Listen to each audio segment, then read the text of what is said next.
everything you've been told about history. It might just scratch the surface. Let that sit for a moment.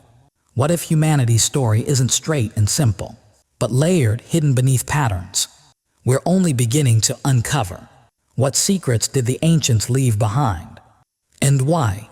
Could the prophecies we fear about the end times actually be echoes of a hidden past, waiting for the right moment to resurface? From temples older than civilization itself, to messages written in the stars, to warnings that stretch across millennia, some truths were meant to stay hidden.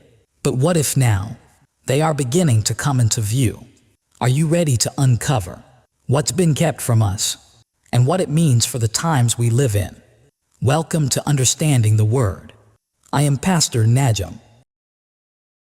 Have you ever wondered what lies beneath the story we've been told about our past?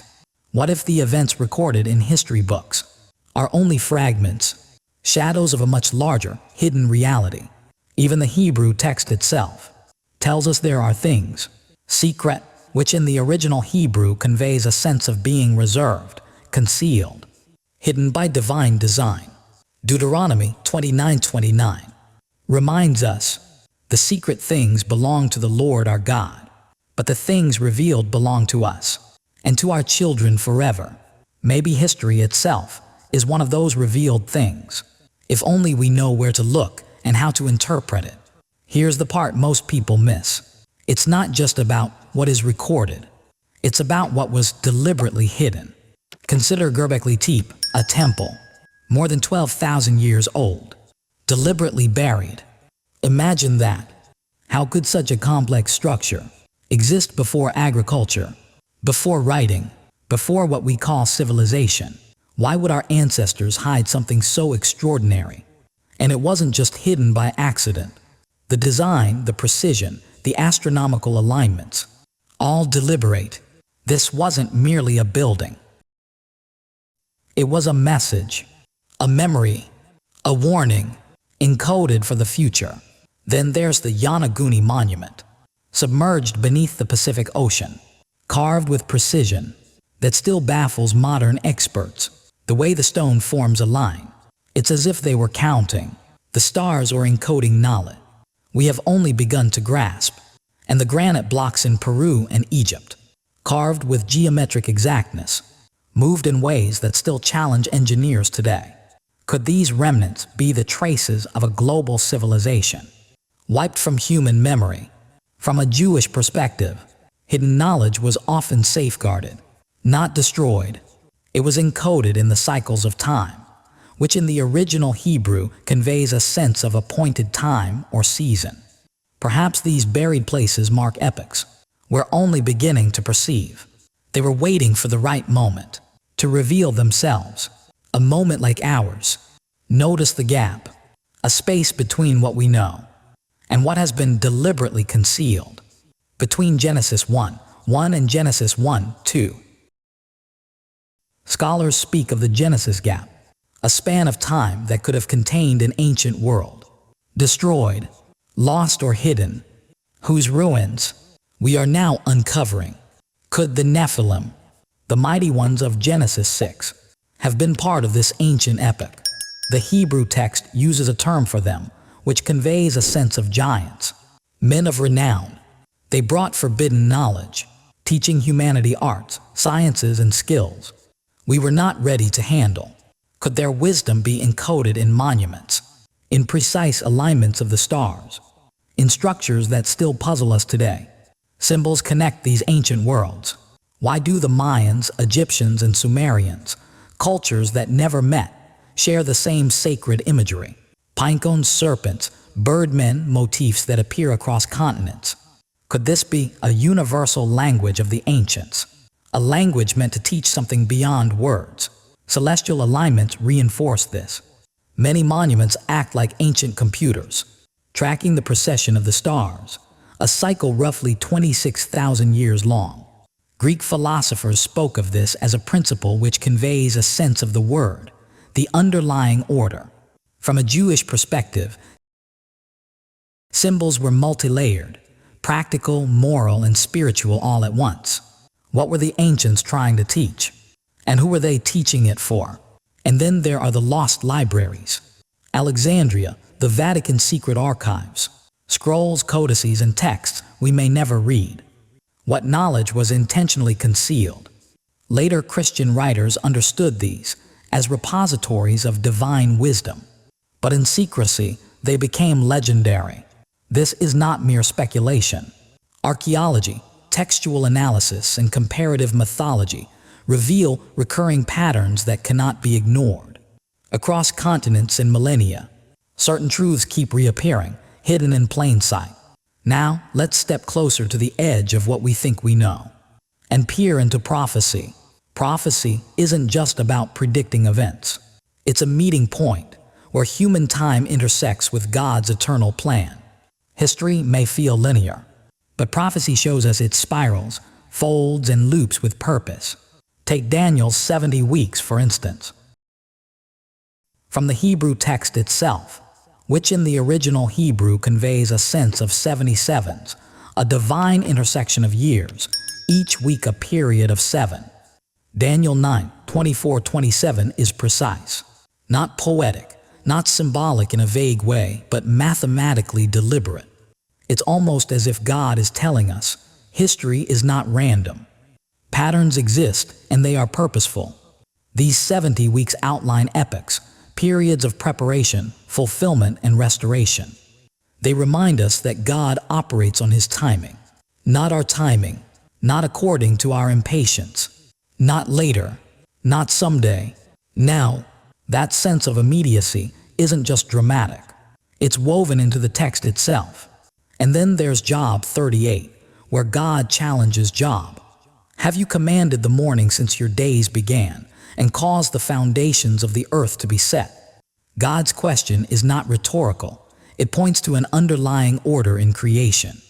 Ancient precision in monuments and megaliths echoes this divine measurement. Stones, pyramids, temples, they testify to an order and wisdom that only God could establish. The ancients, whether they realized it or not, were aligning themselves to this divine blueprint. Consider the shofar, which in the original Hebrew conveys a sense of a ram's horn instrument. Not just an instrument, not just a ritual. Every blast is layered, practical, communal, and spiritual. From a Jewish perspective, the shofar calls attention to readiness, to discernment. Later Christian interpretations see it as heralding Christ's return. Every blast, every cycle is a reminder. Timing matters, not just in ritual, but in the unfolding of God's plan across history. And then we encounter the watchers, described in the book of Enoch. These fallen angels, or divine observers, depending on perspective, taught humanity forbidden knowledge. Astronomy, mathematics, metallurgy, and arts of civilization. This knowledge wasn't merely technical. It carried moral and spiritual weight. Humanity was not ready. They were given tools, not wisdom. And here's the striking point. The monuments, the symbols, even the alignments, they encoded warnings. They weren't just building, they were leaving a time capsule. A cosmic caution for generations who might forget God. From a Hebrew perspective, the concept of olam, which in the original Hebrew conveys a sense of the hidden world, the concealed time, is essential. God hides wisdom in olam, the hidden world, the concealed time.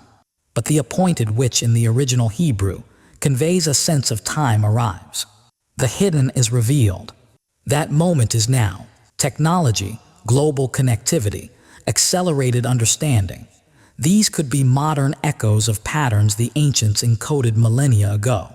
Humanity stands at a convergence. History, prophecy, and human action collide.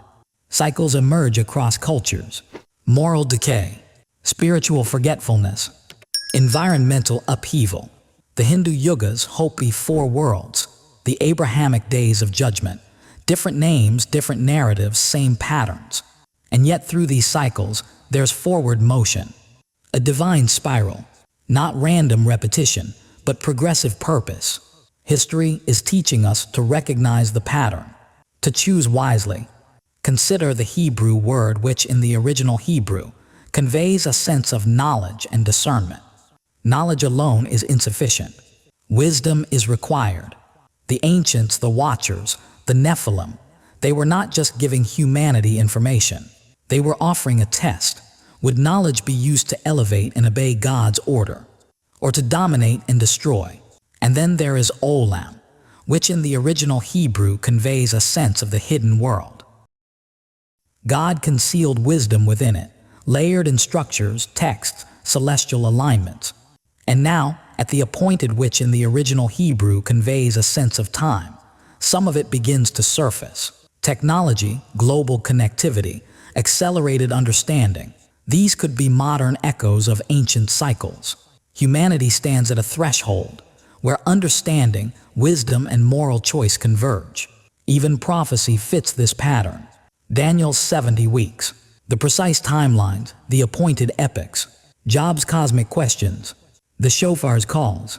History is not merely a record. It is alive, layered with moral, cosmic, and spiritual instruction. Every event resonates. Every pattern is a lesson, every alignment a warning.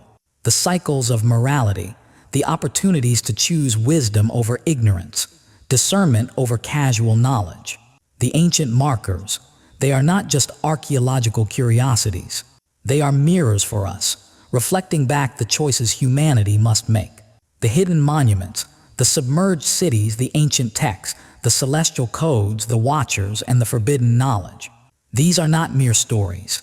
They are markers, deliberate and alive, pointing us toward wisdom, moral clarity, and spiritual awakening. The patterns, repeated across continents, epochs, and civilizations, are unmistakable. Knowledge alone, without which in the original Hebrew conveys a sense of discernment, is incomplete. Wisdom must guide what we know. The ancients, the Nephilim, the Watchers, even the prophets and sacred texts were offering more than information. They were offering a path, a guide for those willing to pay attention, to reflect, to act with understanding. We are the generation living at the convergence of revelation and technology, history and prophecy, the hidden and the revealed. The monuments, the alignments, the texts, and the cycles are not just past markers. They are active guides, asking us to notice, to reflect, to discern, and to respond. Not later, not someday, now. Every choice, every act of courage, every pursuit of understanding echoes through time. Every moral decision, every act of responsibility, every attempt to see hidden patterns, it shapes the ongoing story of humanity. The forbidden timeline is unfolding before us. The cycles, the symbols, the warnings, they are visible. Consider the shofar, which in the original Hebrew conveys a sense of a ram's horn instrument. Once again, its blast calls humanity to awaken, to hear, to act. Just as the ancients encoded wisdom in stones and stars, God calls us through living signs, spiritual intuition, and moral clarity. What will we do with these calls? Will we listen? Will we act?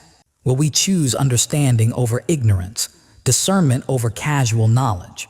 Reflect too on the cycles of civilization, the rise, the fall, the moments of insight and folly. Hindu yugas, Hopi four worlds, Abrahamic days of judgment. Different cultures, different names, yet the same lessons.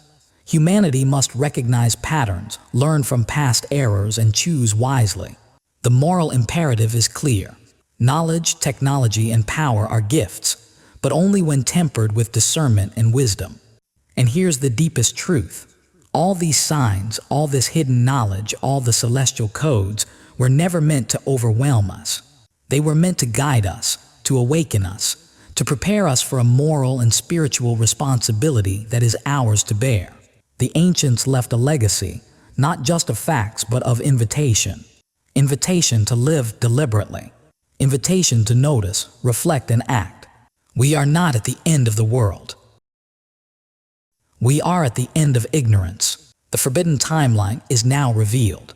The signs are clear. The stars, the stones, and the texts all align to teach, to warn, and to awaken.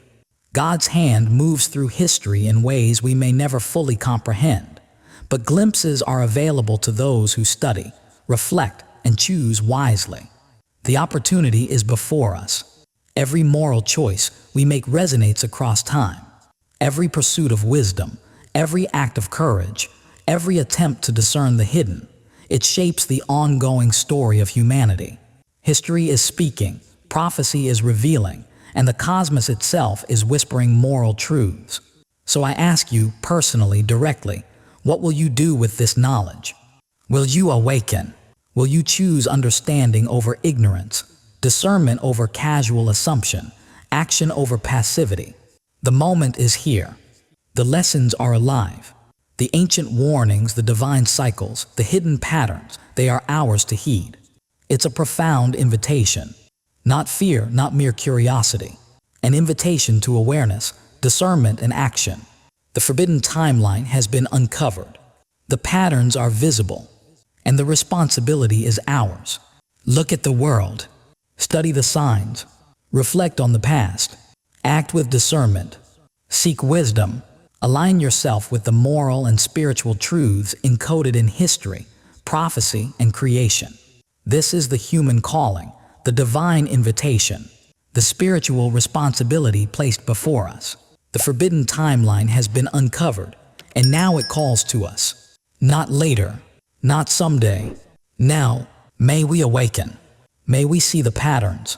May we live faithfully within the cycles set before us. May our choices reflect wisdom, discernment, and moral clarity.